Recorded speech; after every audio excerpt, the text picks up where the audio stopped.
자, 지난주부터 우리 갈라디아서를 같이 나누었습니다. 바울이 쓴 최초의 서신입니다. 바울이 쓴 최초의 서신이고, 바울의 1차 전도 여행, 다음에 2차 전도 여행에 출발하고 나서 쓴 서신이 바로 갈라디아서입니다. 이 갈라디아서는 지금 이 시대에 가장 필요한 서신이라고 알려져 있는 서신입니다. 갈라디아서, 로마서, 히브리서, 이게 3대 서신으로서 갈라디아서는 로마서, 히브리서 다 믿음이 무엇인지에 대해서 너무나 잘 가르쳐주는 그런 서신입니다. 그래서 오늘 이제 갈라디아서 2장 나가고 있는데, 오늘은 이제 갈라디아서 2장에 먼저 좀 서론격을 먼저 보고 다음 주에 이제 본론으로 좀 들어가는 걸로 하겠습니다. 네, 갈라디아서가 할 게 너무 많기 때문에 좀 나누어서 그렇게 보도록 하겠습니다. 자, 오늘부터 2장부터 시작해서 4장까지는 의로움이라는 것에 대한 주제를 말씀하고 있습니다. 우리 지난주는 갈라디아서의 1장으로서 바울이 자신의 사도성에 대해서 말씀하였다면 2장부터 4장은 의로움에 대해서 말씀해 주는 장입니다. 의롭다는 것이 무엇인지 말씀해 주고 있습니다. 구조를 살펴보면 2장 1절부터 10절 말씀은 디도가 할례를 받지 않은 그 이유에 대해서 말씀하고 있고, 2장 11절부터 21절은 베드로가 책망받은 이유에 대해서 말씀해 주고 있습니다. 사실 시간 순서로 봐서는 2장 11절부터 21절, 오늘 본문 말씀이 먼저 앞으로 나와야 되고 2장 1절부터 10절이 좀 뒤로 가야 되는데 배치가 좀 바뀌었음을, 시간 순서로서 배치가 되지 않았음을 볼 수 있습니다. 그래서 오늘은 저는 시간 순서대로 2장 11절부터 말씀 전해드리고 2장 1절을 그 다음에 말씀 전해드리는 걸로 그렇게 하겠습니다. 그래서 오늘 순서는 그렇게 되고 질문은 크게 4가지로 할 수 있습니다. 첫 번째 질문은 이것입니다. 의롭다는 것이 과연 무엇인지, 두 번째, 거듭난다는 것이 도대체 무엇인지, 세 번째, 할례는 도대체 무엇인지, 네 번째, 오늘 설교 제목인 두 사건 한 말씀, 바로 그 의미가 도대체 무슨 제목의 의미가 무엇인지, 어떤 연관성을 가지고 있는지에 대해서 오늘 같이 나누도록 하겠습니다. 자, 먼저 첫 번째 질문을 드리겠습니다. 의롭다는 게 무엇일까요? 갈라디아서 2장부터 4장은 의로움에 대해서 말씀해주고 있고, 5장부터 6장은 그 의로운 자가 어떻게 살아야 되는지를 말씀해주는 게 갈라디아서 크게 구조입니다. 큰 구조인데, 그렇다면 2장부터 시작되는 그 의롭다는 게 무엇일까요? 의롭다. 여러분은 의로우십니까? 자, 의롭다라고 했을 때는 바로 하나님께서 받아주신다라고 할 수 있습니다. 하나님께서 받아주신 걸 의롭다고 할 수 있습니다. 하나님은 죄를 가까이 할 수 없는 분입니다. 그렇기 때문에 의롭지 않은 자는 결코 하나님께 나올 수 없습니다. 그렇다면 우리가 의롭게 돼야 되는데 어떻게 의롭게 될 수 있는가에 대한 질문이 바로 갈라디아서 2장부터 4장이 되는 것입니다. 성경에는 좀 대치되는 말씀이 있습니다. 창세기 6장 9절 말씀을 보면 노아는 의인이요라고 말씀하고 있고, 로마서 3장 10절 말씀 보면 의인은 없나니 하나도 없다라고 말씀하고 있습니다. 노아는 분명히 의인이라고 말씀하고 있는데 로마서 3장에서는 의인은 하나도 없다 말씀하고 있습니다. 그렇다면 성경이 뭔가 다른 말을 하고 있는 걸까요? 성경 어디서는 의인이 있다고 하고 어디서는 의인이 없다고 하고 성경이 뭔가 다른 말을 하고 있는 걸까요? 자, 아니죠. 의는 크게 두 가지로 볼 수 있습니다. 상대적인 의와 절대적인 의입니다. 즉 창세기 6장에 노아는 의인이라고 했을 때는 그 시대 속에서 가장 의인이 노아이다라는 겁니다. 가장 착한 사람은 노아이다라는 것으로 표현될 수 있고, 로마서 3장에서는 절대적인 의로서 하나님 보셨을 때는 의인이 없다는 것입니다. 바로 그렇게 여러분께서 해석하시면 됩니다. 그래서 상대적인 의로서는 그 사람이 의인이 될 수는 있지만 하나님이 보셨던 절대적인 의의 관점에서 봤을 때는 의인은 한 명도 없다는 것입니다. 바울의 예를 지금부터 보도록 하겠습니다. 마태복음 5장 20절 말씀 보면 너희 의가 서기관과 바리새인보다 낫지 않으면 결단코 천국에 갈 수 없다 말씀하고 있습니다. 너희의 의가 바리새인보다 낫지 않으면 결단코 천국에 갈 수 없다는데, 빌립보서 3장인 바울이 자신을 고백하는 말씀에서는 나는 율법으로서는 바리새인이다 말씀하고 있습니다. 이 말은 율법에 있어서만큼은 난 바리새인처럼 지킨다, 완벽하다라고 말씀하고 있는 겁니다. 바울이 이렇게 말할 수 있는 자신감에는 말씀을 통해서 우리가 볼 수 있는데, 사도행전 22장 3절 말씀 보면 바울은 가말리엘의 문화생이라고 말씀하고 있습니다. 이 가말리엘이라는 사람은 바리새인 중에 바리새인 교사였습니다. 그래서 율법을 가르치는 자가 가말리엘이었습니다. 그 사람 밑에서 나는 교육받은 사람으로서 나는 율법에 있어서만큼은 철저하게 교육받았다 말씀하고 있습니다. 특별히 또한 바울의 고향을 보면 다소입니다. 바울의 고향이 다소라는 지역인데 그 다소라는 지역은 교육도시입니다. 그래서 그 바울이 다소에서 자라났다라고 말하는 것은 바로 그렇게 율법으로서 완벽하게 교육받았다는 것을 의미한다고 할 수 있고, 또한 실제로 바울은 청소년기 때, 지금 우리 때로 따지면 청소년기 때 예루살렘으로 유학을 간 기록도 있습니다. 그래서 바울은 예루살렘에서 율법을 배웠고 가말리엘에서 율법을 배웠고 하면서 율법에 있어서만큼은 철저하게 배웠던 사람이었습니다. 그가 율법을 철저하게 배웠던 이유는 이것이죠. 나는 의로운 자가 되겠다. 나는 율법으로서 의로운 자가 되겠다라고 생각하고 어릴 때부터 철저하게 다소에서 자라면서 배웠고 예루살렘 유학 가면서 배웠고 커서는 가말리엘 밑에서 배웠고 철저하게 율법을 배웠는데 결론적으로 자신이 쓴 로마서 3장 10절 말씀 로마서 서신에서는 의인은 없나니 하나도 없다라고 고백하고 있습니다. 철저하게 자신을 율법에 있어서 철저하게 의인이 되려고 했는데 의인은 없나니 하나도 없다라고 고백하면서 나는 의인이 아니다. 나는 그렇게 해서 율법으로 해서 의인이 되지 않았다는 것을 고백하고 있습니다. 그렇다면 도대체 의인은 어떻게 되는 것일까? 어떻게 하면 의롭게 될 수 있는가? 더 정확히 말하면 어떻게 하면 하나님께 가까이 갈 수 있는 것인가에 대해서 오늘 갈라디아서 2장 11절부터 한번 살펴보도록 하겠습니다. 자, 2장 11절 말씀 다 같이 한번 읽겠습니다. 2장 11절입니다. 시작! 게바가 안디옥에 이르렀을 때 책망받을 일이 있기로 내가 그를 대면하여 책망하였노라. 아멘. 자, 2장 11절부터 이제 시작이 되는데 여기서 게바는 베드로입니다. 베드로고 그리고 안디옥에 이르렀다고 했었는데 바로 안디옥 교회죠. 안디옥 교회는 이방 교회입니다. 사도행전 13장 1절 말씀 보면 바로 이방인들로 구성된 교회임을 알 수 있습니다.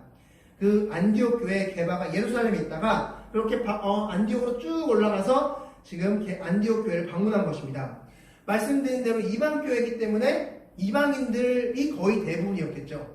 거의 대부분 다 이방인들이었기 때문에 이제 식사를 할 때 이방인들과 식사하는 게 너무나 당연한 자연스러운 그런 상황이었던 것이었습니다. 그래서 11절 말씀 보면 이제 바드로가 이제 이방인들과 같이 식사를 하고 있었습니다.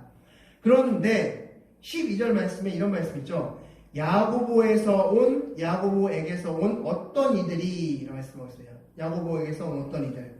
이 야고보라는 사람은 예수님의 제자로서 바로 초대교회의 수장입니다. 이 야고보의 위치가 어느 정도인지를 성경 통해서 볼 수 있는데 사도행전 15장 말씀을 보면 예루살렘 회의가 열립니다. 회의가 열렸을 때 모든 회의가 막 내가 옳다 막 회의가 열리는데 맨 마지막에 모든 회의를 정리한 사람이 야고보입니다. 그리고 나서 회의가 끝납니다. 즉 야고보는 예루살렘 교회에서 굉장히 위치가 있었던 그런 사람이었던 것 같습니다. 그 야고보가 어떤 사람들을 안디옥 교회를 보낸 것입니다. 자, 그 사람들이 왔다는 소식을 듣고 베드로와 그리고 바나바가 어떻게 행동했냐면 슬그머니 식사 자리에서 물러납니다. 나 밥 안 먹었어요. 나 이방인과 같이 밥 안 먹었어요 하면서 슬그머니 뒷걸음쳐서 밥 안 먹은 척 한 겁니다. 자, 그것을 보고 바울이 야단을 친 겁니다. 책망했다 말씀하고 있습니다. 자, 왜 그러면 베드로나 바나바가 밥 안 먹은 척 한 것이냐 하면 그 당시에 유대인에게 있어서 이방인들과 같이 식사한다는 것은 굉장히 수치되는 일이었습니다. 내가 이방인과 같이 밥을 먹었어? 그러면 그 당시 유대인들 입장에서는 굉장히 수치되는 일이었습니다. 그래서 말씀에서 나오는데 왜냐하면 이방인들은 죄인이고 우리는 의인이기 때문에 의인이 죄인과 같이 밥을 먹는다? 그래서 굉장히 수치되는 일이었습니다. 그래서 밥 안 먹은 척 한 겁니다. 그것을 보고 바울이 베드로를 책망한 것입니다. 자, 그리고 나서 말씀한 게 14절 말씀입니다. 우리 14절 말씀 다 같이 읽도록하겠습니다. 시작.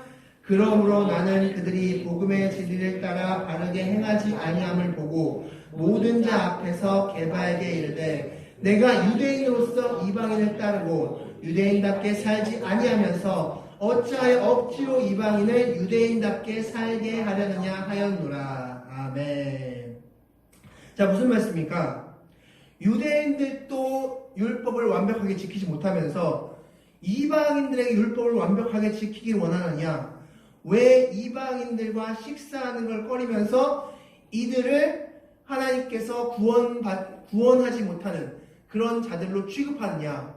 지금 너가 말하고 있는 그 복음의 진리에서 지금 떠난 행동을 너는 하고 있다라고 말씀하고 있습니다.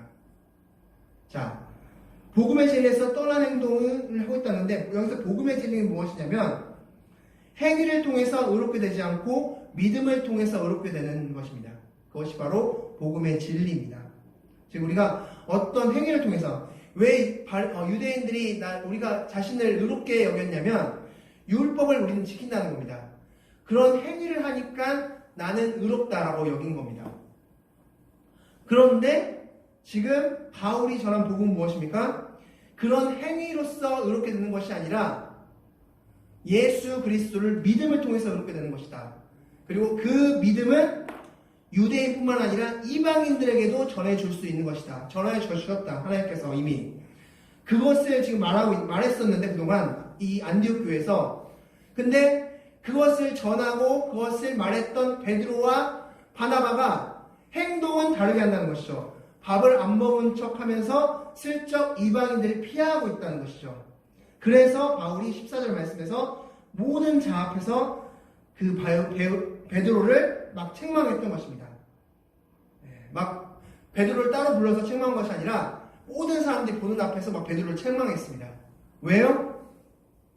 이렇게 해야지 그 주변에 있는 이방인들도 흔들리지 않기 때문에 이방인들이 만약에 베드로와 바나바가 그렇게 하는 모습을 보고 그것이 용인되었다면 우리는 구원받을 수 없나 봐. 우리는 율법을 잘 지키지 않아서 구원받을 수 없나 봐 하면서 스스로 자책할 수 있기 때문에 그래서 공개적으로 베드로를 야단쳤습니다. 바울이. 자, 그렇게 공개적으로 야단친 후에 그렇게 나서 15절 말씀에 이렇게 말씀하고 있죠. 우리는 본래 유대인이요 이방주인이 아니로되 하면서 그 당시에 유대인들은 유대인과 이방주인을 나누었음을 말씀해 주면서 16절 우리 가장 중요한 말씀이죠. 16절 말씀 다 같이 한번 읽도록 하겠습니다. 시작. 사람이 의롭게 되는 것은 율법의 행위로 말미암음이 아니요 오직 예수 그리스도를 믿음으로 말미암은 줄을 알므로 우리도 그리스도 예수를 믿나니 이는 우리가 율법의 행위로서가 아니고 그리스도를 믿음으로써 의롭게 함을 얻으려 함이라. 율법의 행위로서는 의롭다함을 얻을 육체가 없느니라. 자, 사람이 의롭게 되는 것은 어떻게 된다 말씀하고 있습니까? 그리스도를 믿음으로. 그리스도를 믿음으로. 자, 여기서 그리스도를 믿는다는 건 뭔 말입니까? 그렇다면 그리스도를 믿는다. 이것을 잘못 생각해서 예수님을 안다 정도로만 해석하시면 안 됩니다. 예수님 알아? 정도로 해석하시면 안 됩니다. 여기서 그리스도를 믿는다는 뜻은 나를 위해서 예수님께서 십자가를 죽으시고 내 죄를 이기시고 3일 만에 부활하셨음을 믿는 것을 그리스도를 믿는다고 하는 것입니다. 즉 우리가 예수 그리스도를 믿는다고 했을 때는 내 죄 때문에 예수님께서 십자가를 죽으셨습니다. 그리고 3일 만에 다시 살아나셨습니다. 이처럼 우리도 부활할 수 있음을 믿는 것입니다. 내 죄를 예수님께서 다 사해 주셨고 예수님께서 부활하셨듯이 나도 죽은 후에 부활하여 육체 부활하여서 천국 갈 수 있다는 것을 믿는 것이 바로 그리스도를 믿는 것입니다.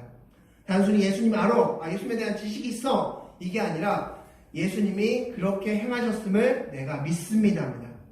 내 죄 때문에. 그 믿음이 사람을 의롭게 한다라고 말씀하고 있습니다. 자, 그렇다면 여러분께 한번 질문 한번 드려보겠습니다. 이것을 여러분 잘 이해하셨는지. 자, 여러분이 죄를 짓고 있습니다. 막 죄를 짓고 있습니다. 내가 알면서도 막 죄를 짓고 있는 것이죠. 이게 죄인 줄 알면서도 막 죄를 짓습니다. 그런데 갑자기 예수님께서 오셨습니다. 그때. 그럼 여러분들은 천국 갈까요? 지옥 갈까요? 내가 막 죄를 짓고 있는데, 열심히 막 죄를 짓고 있는데, 그때 막 예수님께서 오셨습니다. 여러분 천국 갑니까? 지옥 갑니까? 자, 반대로 여러분들이 막 착한 일을 하고 있습니다. 막 남을 도와주고 있고 막 진짜 선행을 막 베풀고 있습니다. 그때 예수님께서 오셨습니다. 여러분들은 천국 갑니까? 지옥 갑니까? 자, 둘 다 천국 갑니다. 그렇죠? 이게 바로 말씀입니다. 행위를 통한 구원이 아니라 믿음을 통한 구원입니다. 물론 이 질문 자체가 좀 잘못되긴 했지만 우리가 기억해야 할 것은 우리의 행위로서 구원받는 것이 아니라는 겁니다. 내가 착한 일 하면은 하나님께서 복 주고 나쁜 일 하면 그런 구원을 취소하고 뭐 이런 개념이 아니라는 거죠. 나중에 제가 3시 이제 오후 예배 때 이제 저희가 헤드벨프 요리 문답이 맞춰지고 나서 구원론을 할 건데 그 구원론에서도 대해서 말씀드리겠지만 우리가 선행을 하고 악행을 하는 것 자체가 구원을 취소하는 것이 아닙니다. 그것은 다른 문제입니다. 구원은 내가 예수 그리스도가 나를 위해서 십자가를 죽으시고 부활하셨음을 믿느냐 안 믿느냐로 결정되는 겁니다. 여러분이 그것을 믿는다면 구원받는 것이고 믿지 않는다면 구원받지 못하는 것입니다. 행위가 아니라 믿음이라는 것을 기억하시기 바라겠습니다. 자, 계속해서 17절 말씀, 좀 어려운 말씀인데 우리 다 같이 한번 읽겠습니다. 시작! 만일 우리가 그리스도 안에서 의롭게 되려 하다가 죄인으로 드러나면 그리스도께서 죄를 짓게 하는 자냐? 결코 그럴 수 없느니라. 무슨 말씀일까요? 자, 예수님을 믿습니다. 근데 지금 이들의 주장은 뭐냐면 예수님도 믿고 율법의 행위도 해야 된다는 겁니다. 너희가 율법 행위, 할례를 비롯한 율법의 행위도 하고 예수님도 믿어야 돼. 그래야지 구원받아. 그런데 율법의 행위로서는 우리가 드러날 수 있는 건 뭡니까? 너희가 죄인이야 라는 거예요. 죄인이야. 율법이 우리에게 비춰졌을 때는 나는 죄인이라고밖에 비춰질 수 없습니다.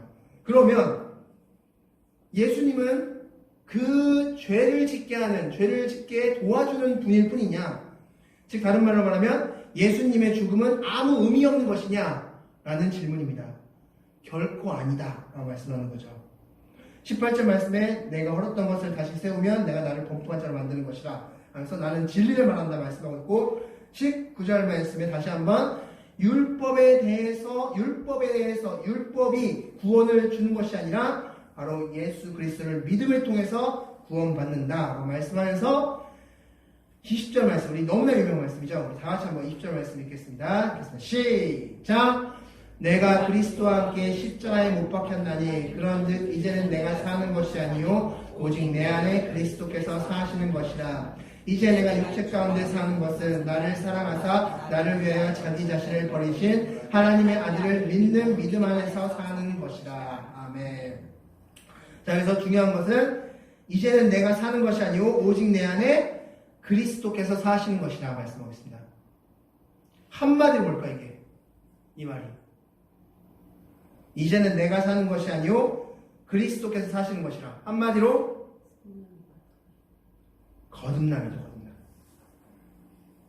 거듭난다는 겁니다. 거듭난다. 다시 태어난다는 거죠.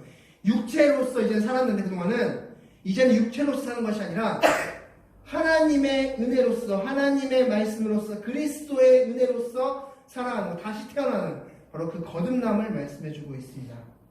자, 그리고 21절 말씀에서 예수님께서는 헛되이 죽으시 않으셨다 말씀하고 있습니다. 자, 그렇다면 여러분께 질문 드려보겠습니다. 거듭남이 뭡니까? 거듭났다. 자, 말씀을 통해서 확인하겠습니다. 자, 요한복음 3장 5절 다 같이 읽겠습니다. 시작! 예수께서 대답하시되 진실로 진실로 내게 이르노니 사람이 물과 성령으로 나지 아니하면 하나님의 나라에 들어갈 수 없느니라. 아멘. 예수님께서 니고데모의 그 질문에 대답해 주실 말씀이죠. 물과 성령으로 나지 아니하면, 거듭나지 아니하면 하나님 나라에 들어갈 수 없다 말씀하고 있습니다. 그렇다면 여기서 물은 무엇이고 성령은 무엇입니까? 자, 이것에 대해서 우리 말씀을 통해서 확인하겠습니다. 에베소서 5장 26절 말씀에 물에 대해서 말씀하겠습니다. 읽겠습니다. 시작. 이는 곧 물로 씻어 말씀으로 깨끗하게 하사 거룩하게 하시고. 아멘. 물은 무엇입니까? 그렇기 때문에 물은 말씀입니다. 네, 말씀.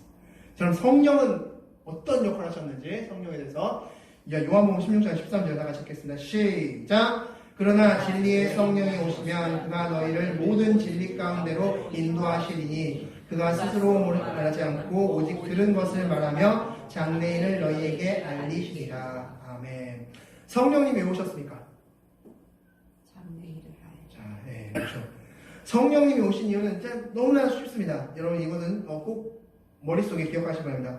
계속해서 말씀드리지만 성령님은 뭔가 신비한 걸 무슨 뭐 얼랄랄랄라 하고 막 금리법 만들고 뭐 이러려고만 오신 것이 아니라 성령님이 오신 것은 바로 말씀을 적용하기 위해서, 이 말씀이 너에게 적용시키기 위해서, 우리에게 적용시키기 위해서 오셨습니다.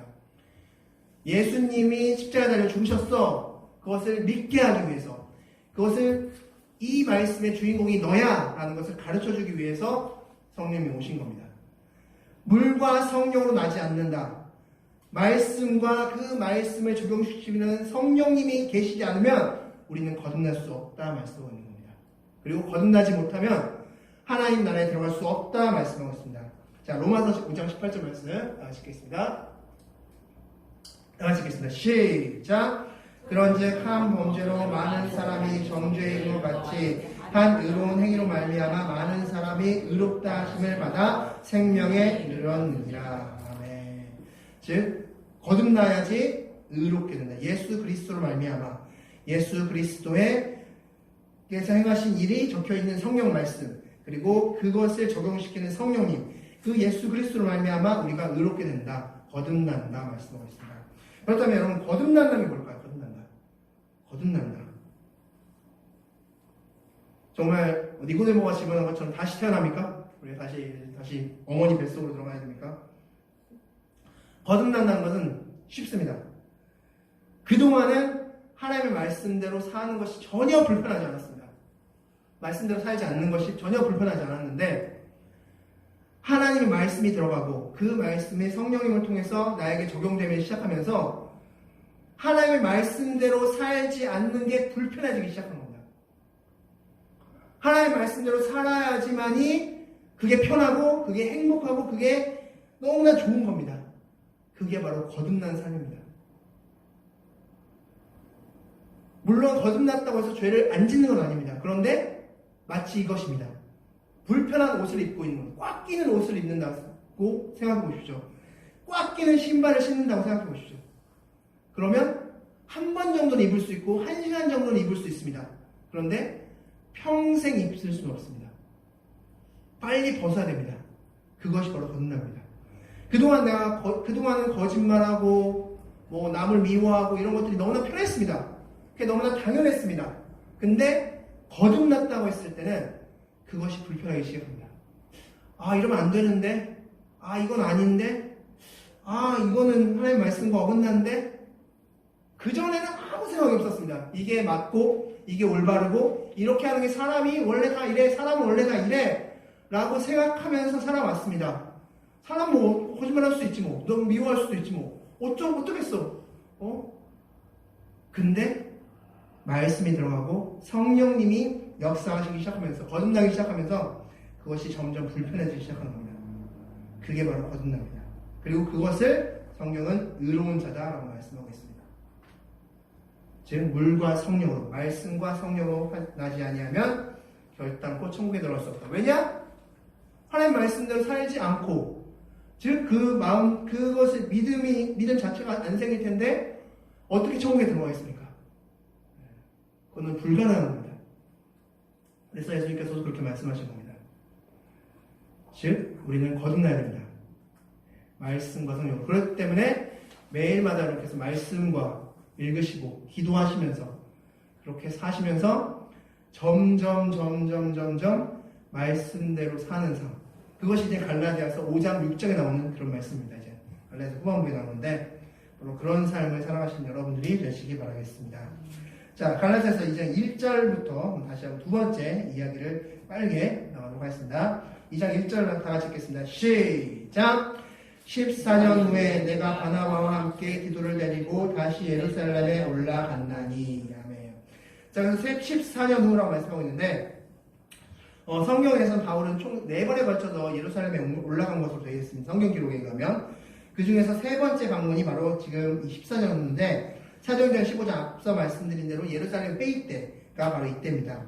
이 회의의 주제는 이것이었습니다. 이방인들이 구원받음에 있어서 할례가 있어야 되느냐, 율법 행위가 있어야 되느냐라는 것이 바로 그 회의의 주제였고, 이것에 대해서 막 논쟁하는 장면이 사도행전 15장에 나옵니다. 이제 갈라디아서 맞춰진 다음에 사도행전 15장 말씀드리겠습니다.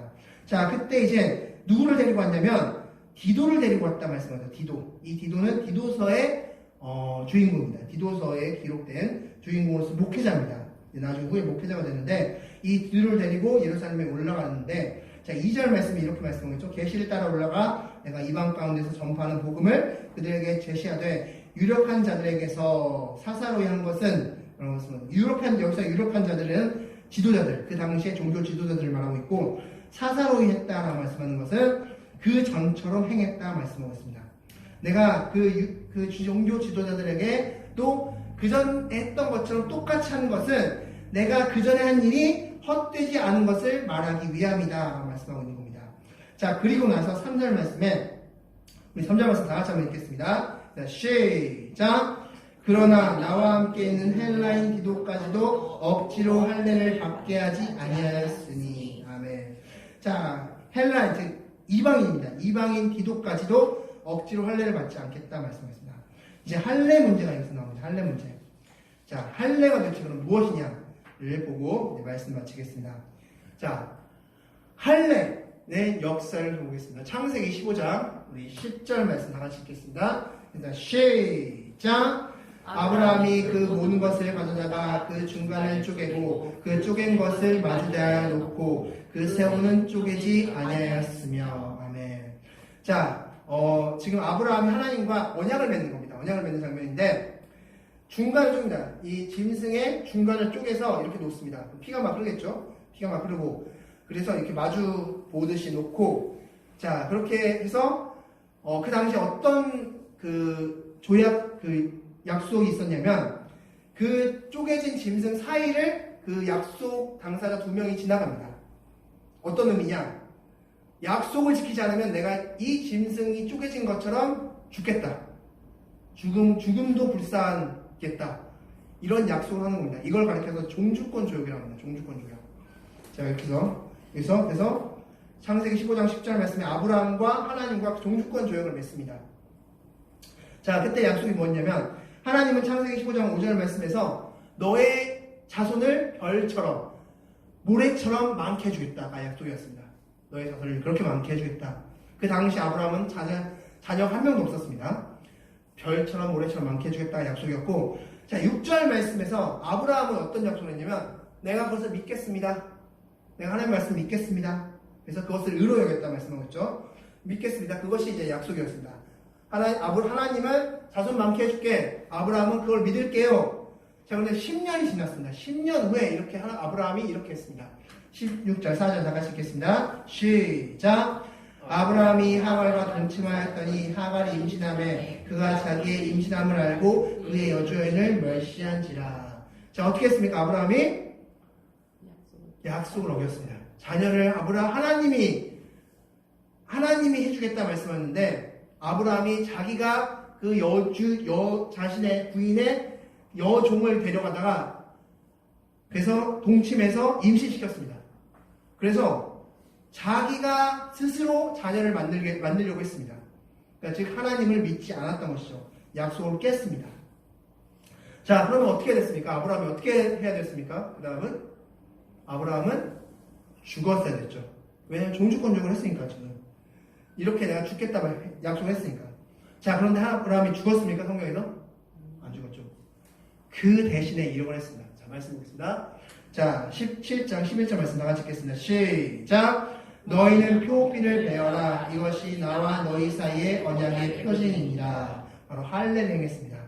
남자의 성기를 베는, 표피를 베는 그런 할례를 행했습니다. 자, 이 할례의 의미가 뭘까요? 할례의 의미. 할례의 의미는 육체적인 죽음을 상징합니다. 육체적으로 너는 죽었다는 것을 상징합니다. 자, 이 육체의 죽음 어디서 많이 들어보지 않으셨습니까 지금?